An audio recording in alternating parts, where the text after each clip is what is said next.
Hello everyone, good morning. I hope everyone is doing good today. And today, welcome to my studio. It's a bit dark over here, but that's fine. I hope you can see everything clearly here. All right, for this morning, we will be doing peer revision. Peer revision is something that we mostly do in class while we are together, when we can look at each other's eyes, and that's how it usually happens.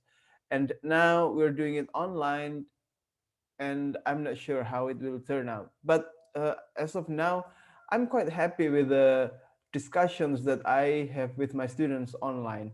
I mean, the discussions that students have online on their own. Sometimes I let students go to separate rooms uh, with a group of three or four, and they have a discussion and show the result to me as a recording. And so far, they have been great, and I'm quite amazed at how good my students are in discussions when I am not around. So maybe it's better for you to study on your own, to discuss on your own without me being present. All right, that's what you will be doing. All right, this morning we will be doing a peer revision, but before going there, I would like to give you a brief explanation of how peer revision works and what are the basic principles of peer revision. Okay, now let us leave our studio, my studio, I mean, and go to this PowerPoint to see what you will need to do. All right, I think I need to turn off my camera for now. All right, guys, before doing the peer revision, there are only three things that I want you to consider. The first one is about the attitude of a peer reviewer, and the second thing is about the contents, what you peer review, okay, the contents of the peer review, and the third one is the delivery of the work. All right, so there are three things. First is the attitude of the peer reviewer. The second is the contents of the short story and what you look at in doing the peer revision. And the third one is the presentation of the story. These are the three objects that you will need to know before going into peer revision. The first one, when it comes to attitude, there are again three things that you will need to keep in mind. You will need to embrace as the attitude of a peer reviewer. The first one is, here we are doing this to help each other and to learn from each other. And eventually, I hope I will also learn from you when I get the recording of your peer revision session. Okay. And the second thing is that this is our time to learn, to listen. I mean, if earlier we did the writing because we are the writer, now we are going to be listening to people. And by listening here, we are going to listen to our friends. And when we listen, we stay quiet, we open our ears and our heart, of course, and don't take offense too much because we are writers. We are writers and we write for others. So yeah, it's time for us to listen. We have done our job as a writer, uh, and now before revising our work, we need to listen to what others have to say about our work. So it's time to listen, okay? And the third one is, we write to be read by others. And when we do that, we are very grateful if we can hear anything from our reader's perspective. And before you get an actual reader, it's time for you to get a, a reader who is, well, I would say forced to read your work. But this is your first reader nonetheless. So enjoy this opportunity. Listen to what this first reader has to say about our work, and see if what we planned to tell our audience comes across as what we want it to be understood. Okay, yeah, that's the third attitude. We write to be read, and this is our first reader. So uh, let's be thankful that we have a first reader and listen to what this first reader has to say. All right, next is about the contents. Here we are going to talk about the contents of what you as a peer reviewer have to find in the text that you are reviewing. Okay, there are only three things here. I'm not going to ask you to focus on too many things. Just three elements. The first one is about the plot. Do you think the plot of the story that you are reading needs revision? How do you know if the plot needs revision? For example, you can find by is there any hole in the logic? Is it logical? I mean, logical in the story, not logical in the word. For example, by logical here is like this.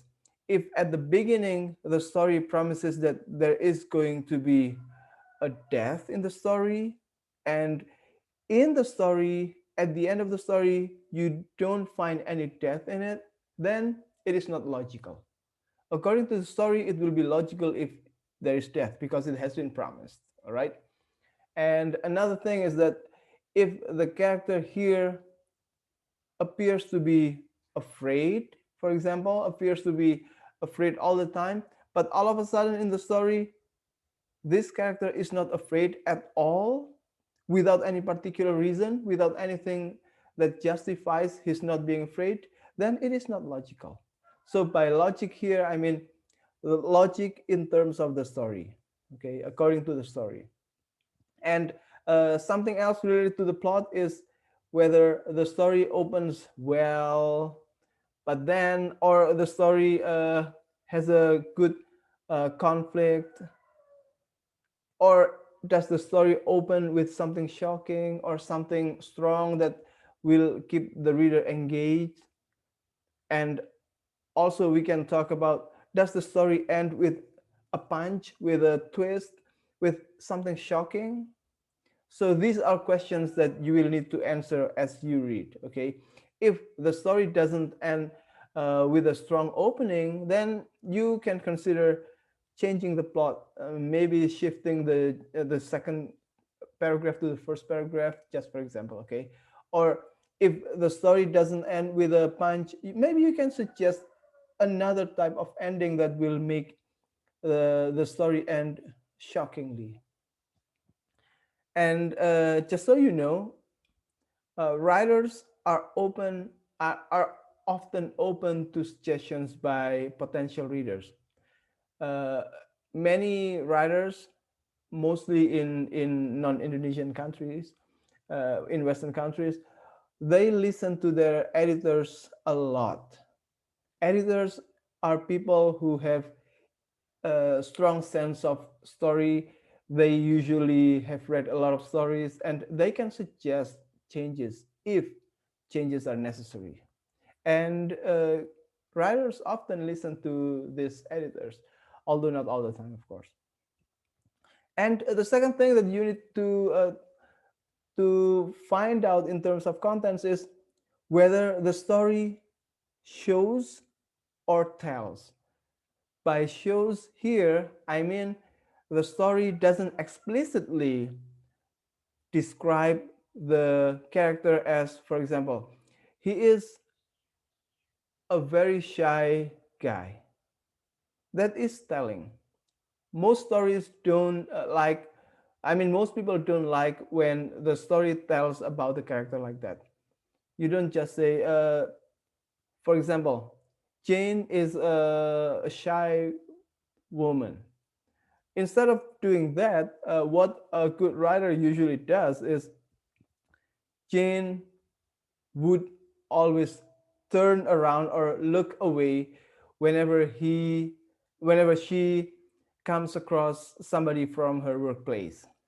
So that description doesn't really tell whether Jane is a shy person, but it shows us that she often looks away when she runs into her workmate at I don't know, in the market or in public places. So try to see if the text, if the short story there shows or tells. If it tells more, then suggest to make changes. Right. Third thing is that it's about the dialogue. I told you earlier that this is a short story, and a story of this size doesn't have a lot of space for dialogues, and dialogues usually take up a lot of space. So what we can do is we need to be wise when it comes to dialogues. We need to, uh, I would say, consider whether this dialogue is really needed there or cannot be replaced by something else. If it can be replaced by something else, then it's better to provide the contents of the dialogue in a narration. It's mostly because of the space. But later, when you want to develop a script or a screenplay, yeah, dialogues are necessary. Right, next, we will go to the third part, which is the presentation or the delivery. I don't know why I use delivery here and presentation somewhere else. But yeah, the point is the same. How you present the idea or how you deliver the story. First one, do you want to use present tense or past tense? This is a question that I have received from you. I got like 2 or 3 emails asking whether uh, the student needed to use present tense or past tense. Basically, you can use present tense or past tense uh, if you think, uh, well, based on your own, I would say, based on your own consideration. Some stories that are shocking at the end, stories that want to present spontaneity, they use present tense. It's because when you use present tense, it has the impression of something is still happening and no one is really sure how it will turn out. So to intensify the shock element, a writer can use present tense. This is a new thing actually in English literature. In the past, people used to use past tense, but you know, time keeps changing, and this is the trend now. If you want to use past present tense, then use present tense. The second thing is that do the sentences have good grammar? By good grammar here, I mean subject verb agreement. Things like, for example, okay, for example, things like uh, the person or Jane again. Jane go to a supermarket every morning. Of course, that one is not grammatically correct. Jane goes to a supermarket every morning, or if what I often find missing is the use of to be, like Jane nice. I know when you do it naturally, sometimes you forget Jane's nice. You say Jane's nice and you forget that there is over there. And when you write a story, sometimes the is or am or are uh, is missing over there. So take a look at that and uh, suggest revision if you find something like that. And the third thing is whether you use names or pronouns. This is another question that I often find in students.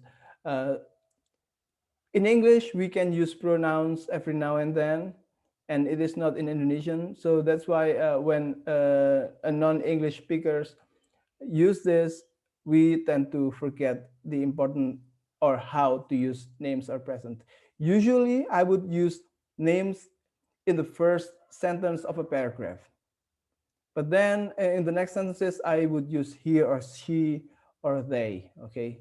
But later on in the second paragraph, if you want to talk about the character again, you can use the name again. It is necessary to use the name again, actually, in fact. And finally, does the story have a title? If the story still doesn't have a title, then suggest a title. Okay, I think these are all three things that I want you to consider before doing the peer revision. As for the grading itself, I have this scheme that the what do you call it? The grading rubric will be like this. Oh yeah, yeah. Sorry. One last thing. Please don't forget to tell the writer the strength of the story. It is important for you to express your, as a reviewer, to express your appreciation of the story. Tell the writer the biggest strength of the story, and also uh, try to tell the writer the theme of the story in your understanding, um, in your appreciation. I mean, in your reading. What do you think about the theme of the story?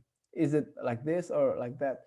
And later, the writer can see whether the message that she or he wants to deliver uh, gets across well or not. And lastly, the rubric. These are what I grade from the story. So characters and settings or the exposition, you will get 30% of the grade from here alone. And the plot, it will there will be, by plot here I am referring to mostly the conflict and the climax. I know that the exposition is part of the plot, but here what I mean by plot is the conflict and the climax and how they are positioned, how they are put in some kind of order. Okay, so this is going to be 40% of the score of the grade. And finally, there will be two small parts here. The first one is the language. I would, for this one, understand if there are, grammatical problems or word choice that are not perfect yet. That's very understandable. We are going to have a revision process before we publish it, right? And last one, about your creativity or originality, or basically the theme. If the theme is unusual good or very good, then it deserves a good grade. If the theme is standard and it doesn't show any like strong effort to make something unusual, shocking, or think about a theme, then it will be lower than the others. So this is also something to uh, to look at for me. And I guess that's all from me about the peer revision. I will give you further instruction on how to do peer revision. But now let me just show you one example of how we can do a peer revision. Okay. Let me share with you this 3-paragraph story that I got from one of your seniors. This person has graduated. So the story here talks about Catalina, a girl who lives in a family that has been betrayed by the father, and she cannot trust anyone. So yeah, here the first paragraph talks about her situation and how she doesn't trust anyone except for her mother. And in the next paragraph, we come across a situation in which she finds a boy at school, and the boy shows interest in her. The boy keeps asking her why she wouldn't, why she wouldn't consider talking to him or to others. And basically, why doesn't she want to be friends with anyone? And this boy shows a huge interest in her, but she kind of ignores him. But then in paragraph 3, we know that the boy likes to text her. He keeps texting her for 3 months. Yeah. And eventually, all of a sudden, here, a mother uh, faints. She collapses, and she needs to be taken to the hospital and she has nobody to help her. And the first person she thinks of contacting is the boy, David. And at the end, we know that 5 years later, 5 years after her mother's uh, collapse, David and Catalina are married to each other. The strong sentence is here. She realized if she never breaks the brick wall she made, she will never be the one with the people who truly loves her, David. So this is the story. And how would I make suggestions to this? In terms of the contents, what I would suggest is that um, first, her mother's collapse is out of the blue. It's too sudden. There has to be a reason for that. If she is going to collapse, for example, at least at the beginning, here somewhere, we need to give a foreshadowing. Maybe we need to tell here that the mother is sickly, or the mother has been in poor mental health since the father's departure, or whether there was a history of illness in the past, that the writer needs to tell at the beginning. So somewhere here there has to be that, so that when the mother collapses here in paragraph 3, we wouldn't be shocked, or we would not be wondering. That's how the logic would be. Or another thing is that I can also suggest to start to open the story with David texting her all the time, or David trying to approach her. That would be a good opening, in my opinion, if David comes to her asking to be her friend while she keeps refusing any friendship with others. So that would be a good opening. That's in terms of the contents. Now, in terms of delivery, uh, I have found that this short story is not consistent in the use of grammar or verb tense. At the beginning, it looks like the writer here wants to use simple present, but all of a sudden, we have, say, she was a normal girl before, absolutely. The day she didn't know why it came, blah blah blah, and oh, okay, it keeps using present tense, so it's fine. But then we have 3 months has passed, so it means the story here is narrated from one point in the future and talking about something in the past. In that case, it should be, in my opinion, it should be done in past tense all the time. It is not something spontaneous. It is taking months to finish. So it would be more possible, more logical to use past tense. And the use of this punctuation here, in my opinion, it will be good to make it simpler by using Catalina, a teenage girl who seems very ignorant, blah blah blah, and so on. Or Katarina is a teenage girl who seems very ignorant and doesn't want to interact with other people, but very beautiful, smart, and kind. This is what I would change. Now we are going to talk about the contents, no longer talking about the grammar, I guess, the delivery. Yeah, because this is too much showing, or too much telling, not showing. And here, who seems to be very ignorant, instead of showing the ignorance, it would be better to show how the ignorant happens. And lastly, I want to say that it doesn't have any title. So we need to suggest the title, and the title can be what? Brick wall? Because at the end, the writer here talks about brick wall. So that's how I would do the peer revision. First of all, I would suggest adding uh, something here to show that foreshadowing. Suggest foreshadowing, for example. Suggest foreshadowing so that, oops, so that her mother's collapse doesn't take, I mean, it's not too sudden. Okay, so just foreshadowing. And the second thing I also suggest was maybe moving or using this as the opening, or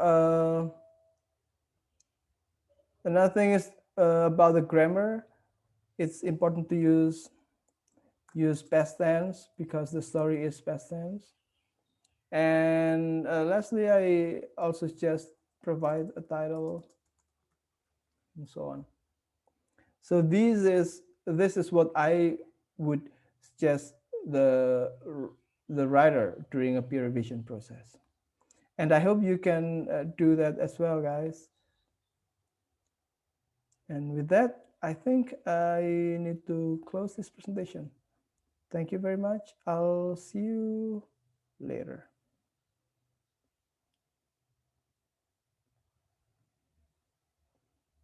Bye, everyone.